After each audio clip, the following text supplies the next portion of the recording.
Everybody, welcome back to Let's Talk. I am your host, John, and today here on the channel, we're going to be talking about Cobra and its brand new Arrow Video 4K Blu-ray that just came out. But before we get into that 4K Blu-ray review, I always like to give a quick film review, and today is no different. So if you don't know anything about the film Cobra and you're just here for that 4K Blu-ray review, you guys could skip ahead to that right now. So back in 1986, from a screenplay that Sylvester Stallone himself wrote, we got George P. Cosmato's Cobra, and that director might sound a little bit familiar to you because he also directed Rambo 2, and then most famously he was the replacement director for Tombstone. And a lot of people have said about George P. Cosmatos is that he's like a producer more than a director, and it kind of feels like that in this movie. And from everything I've heard about Tombstone, that makes a lot of sense. He's more of like a shadow director. Sylvester Stallone himself is a director. He's the guy who wrote the screenplay for this movie. I imagine that Cobra is Sylvester Stallone's baby, and it really shows. And from what I understand about 1986 Sylvester Stallone, his ego was really riding high. He was kind of hard to communicate. He was really full of himself.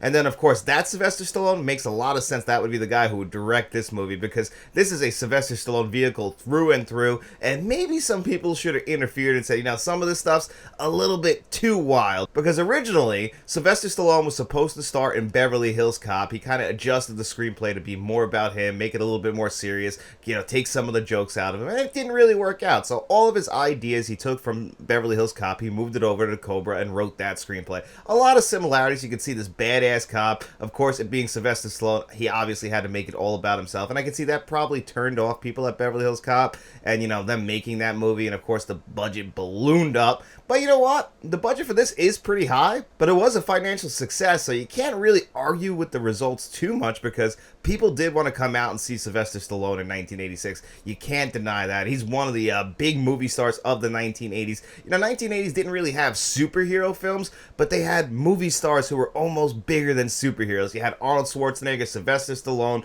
Like, these guys are huge. They are the superheroes of the 1980s. They're chiseled. They're going to save the day, even when it doesn't make any logical sense. And that's the thing with Cobra. This movie does not make much logical sense, but I absolutely love it.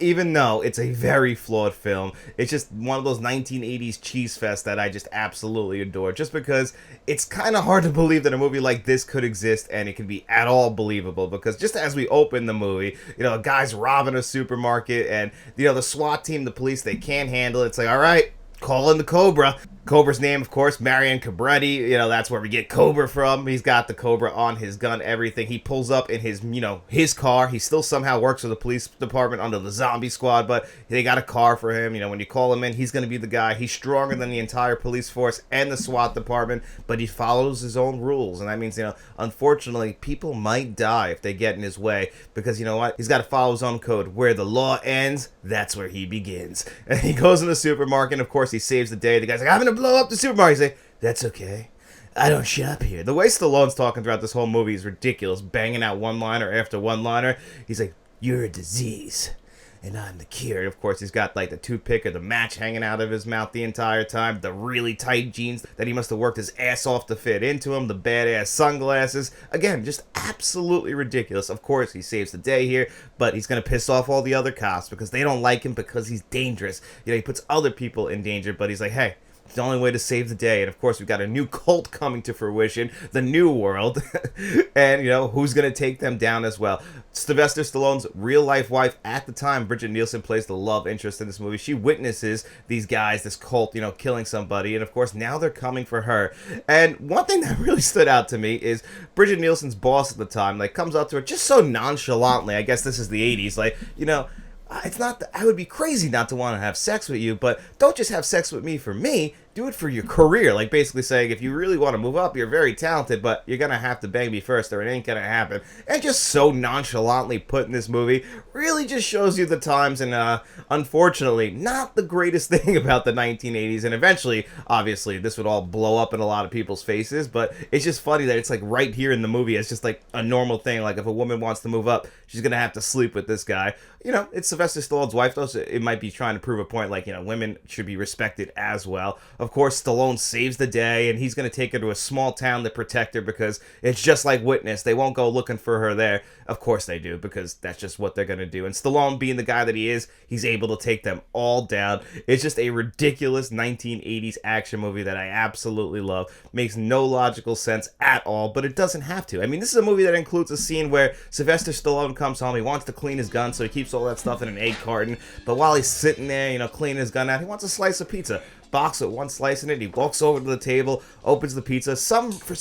I just cannot understand the reason. He cuts the pizza in half, the worst possible way to cut it in half, with scissors. It's just like nobody intervened and said, this scene just... I know you're stroking your ego here, but this is just absolutely ridiculous. It doesn't make any logical sense. He's sitting on the couch. That's got to be uncomfortable, sitting there in all the leather and those tight-ass jeans. I get it. You just came home. You want to clean your gun out and have a slice of pizza, but this whole scene just makes no sense.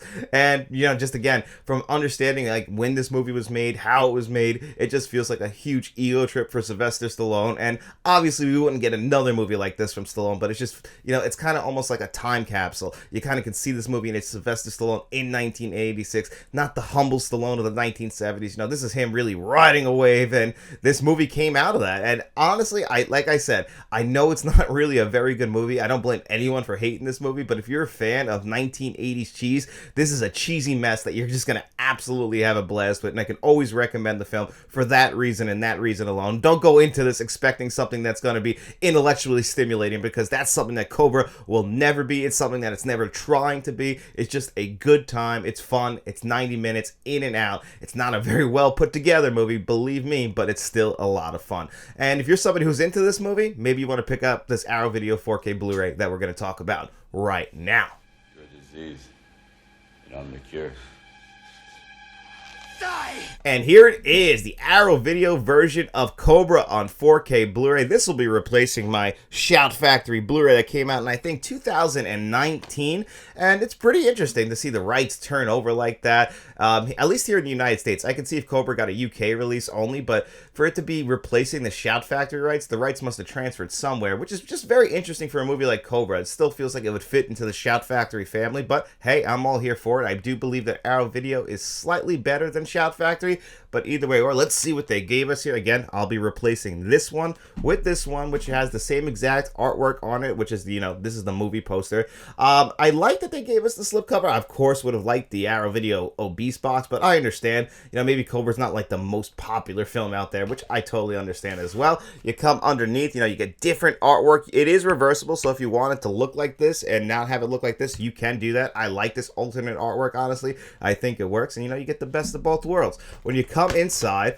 there is a poster right there, so if you want a Cobra movie poster hanging on your wall, you can have it right there. It is a one-disc set. All of your extras are going to be on that 4K Blu-ray disc. One of the big extras that people are excited about is the TV version is in there as well. The TV version for like cheesy 80s movies like this are usually the best. I know plenty of people love to go back and watch the TV cut. I think it's got added footage. I could definitely recommend that if you're somebody who's in that. Maybe it's like transporting yourself back to the 1980s. I'm not somebody who usually checks those out, but I know plenty of people who do, and they're going to be really excited for that. There is some new video essays on here. I think 2 new ones. A new interview with the composer. There's no making of or anything like that, which is to be expected for a film like this. We get all the archival featurettes that were on the Shout Factory release. So not only do we get all of those extras that were on the Shout release, which were a lot, we also get all the new extras on here as well. So they really went all out on the extras. There is no documentary or anything like that. I didn't expect that. I didn't expect a new interview with Sylvester Stallone or anything like that. This is kind of like in line what I expected Arrow Video to get. They still put in the effort to give us brand new extras. Even if I'm not a huge fan of all of them, they still put the effort in, which is something that a lot of studios do not do when it comes to movies like this. They have this many new extras for a film like Cobra, but then a movie like, I don't know, just for example, like Clueless on 4K or Lethal Weapon on 4K, we can't get like barely anything, like 11 minutes of new extras. That's absolutely ridiculous. It just shows the difference between a major studio like Warner Brothers and Universal and Paramount, and then of course a boutique label like Arrow Video, who clearly cares about these films with cult followings, these films that fans still love to this very day. They give you all the bells and whistles. And then, of course, after you're done with all the extras, how's the audio and visuals? That's really what people mostly come to these 4K Blu-rays for, is it an upgrade in the audio and visual department? Now, in the audio department, it is still a DTS HD Master Audio 5.1 and a 2.0, which were on the previous release, but there is also a 4.0 on here. I actually thought all the audio tracks were pretty good. I still went with the DTS HD Master Audio 5.1, but it was good on the shout release, and it's good on here. It's definitely the best version of the audio tracks that are available, in my opinion. It'll give your system a pretty good workout. It just has good sound design, this film. That's one thing that they definitely put their money towards when they're making this movie, is it's got good sound elements that have lent themselves to a very good audio track. Now, for a very action-heavy movie like this with great 1980s montages in it, you're going to want that stuff to sound good, and it definitely does sound good. I can understand them not upgrading the audio track and keeping it at this DTS HD Master Audio 5.1 as the main track. Makes a lot of sense. It really doesn't need to be improved that much. Would it have been cool? Sure, but they really did concentrate on upgrading the visuals, and it's a noticeable jump from the previous Shout Factory Blu-ray release. And you know what? That previously released Blu-ray is pretty good, to the point where I'm like, can I recommend this 4K Blu-ray? It's really going to come down to how do you feel about Cobra, because the previously released Blu-ray is pretty good. You get almost all of the extras. You get the same audio track. Now, when you go to 4K Blu-ray, you are going to get HDR10, Dolby Vision, and I did think that the Dolby Vision looked better than the HDR10 here when I was comparing the HDR10 to the Blu-ray that was previously released on this Xbox Series X right here on this TV with no Dolby Vision. I just thought it looked a little bit weaker than the Dolby Vision looked on my regular OLED 77-inch with my Panasonic 4K player. So I just thought it was a little bit more noticeable. So if you're watching it like on a Series X, I don't think you're going to be getting the full value of this 4K Blu-ray unless you have it on a player that plays Dolby Vision, because that's really where I think you'll get the most out of this 4K Blu-ray and the visuals, and you'll notice the biggest upgrade, because it is a noticeable upgrade when you go that route.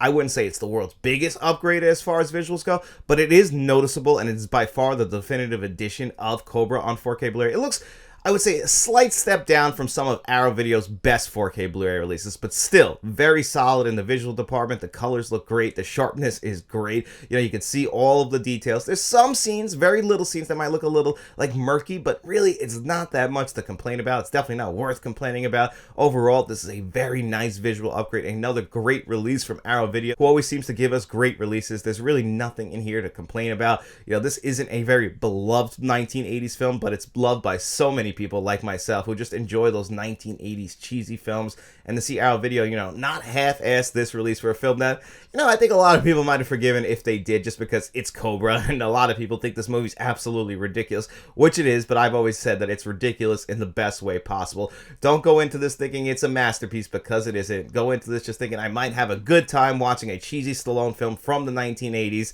and I think you'll enjoy it. And if you do enjoy this movie, I do recommend that Arrow Video 4K Blu-ray. But if you're somebody who doesn't come back to it that often, you know, you might want to give this one a pass. Stick with your Shout Factory release. But if you are a fan, what would I give this 4K Blu-ray? A score of 1 to 10.